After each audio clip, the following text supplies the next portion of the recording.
fait un lien entre le monde réel et le monde de l'au-delà. Oui. Et ça m'a vraiment interpellée. Ouais. Vous voyez, parce que bon, finalement, on s'est dit, il n'y a pas que le monde réel dans lequel on vit, hein. Il y a un monde parallèle. Hein. Mais Il oui, y a un monde ce invisible. lien, ce n'est pas moi qui l'invente, il existe, et c'est ce que nous disent d'ailleurs c'est ce que nous disent les courants religieux, c'est ce que dit le christianisme, c'est ce que quand Oui, on meurt, oui. on traverse la frontière, on va de l'autre côté, donc on va dans un monde meilleur. Donc oui, nous sommes cette dualité-là. C'est ça.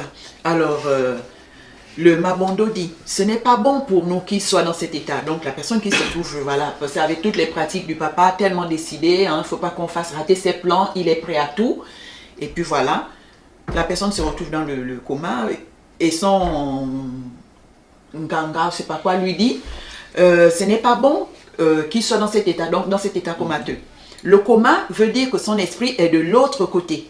L'état de coma se fait dans la même dimension qu'un voyage initiatique. Donc vous comparez en fait cet état de coma à un voyage initiatique. L'esprit du comateux est capable d'ouvrir les mêmes portes que celui de l'initié. Il est capable pendant cette période de faire justement ce qu'on ne veut pas qu'il fasse, parce qu'il est encore du monde des vivants avec son esprit chez les morts. Son esprit chez les morts, tout à fait. Donc en fait, il est chez les morts mais il n'est pas mort. Il a encore son esprit. Il a encore son vivant. esprit, voilà. Puisque nous sommes corps et esprit. Nous sommes corps et esprit. Donc, ce qui se passe dans les initiations. Voilà, c'est ce que vous dites, parce que vous dites, c'est exactement comme s'il avait mangé le bois sacré. Voilà. Donc, le bois sacré fait référence à l'iboga, que l'on utilise dans les rites initiatiques, la plupart des rites initiatiques gabonais. On appelle ça la plante de la connaissance, ou alors le bois sacré. Donc, elle est classée, on l'appelle aussi, elle a des vertus hallucinogènes. Bon, je mets ça entre guillemets. Évidemment, si vous prenez cette racine, vous la prenez là, dans cet appartement à New York, vous allez effectivement accéder à beaucoup de choses que vous n'allez pas comprendre.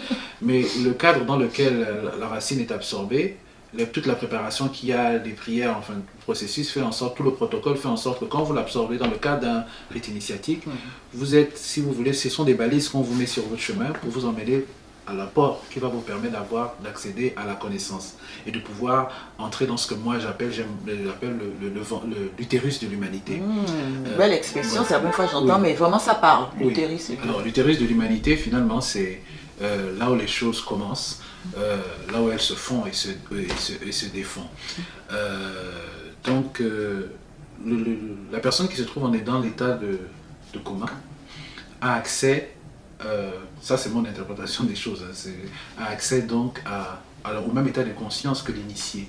Donc elle se retrouve dans les couloirs de, ce que j'aime un peu aussi les couloirs de la mort, dans cet espace de transition, et elle peut donc de la même façon, s'il y a des problèmes spirituels, d'un ordre spirituel à résoudre, venir les régler comme quelqu'un qui a fait le voyage initiatique et qui a absorbé la plante de l'iboga.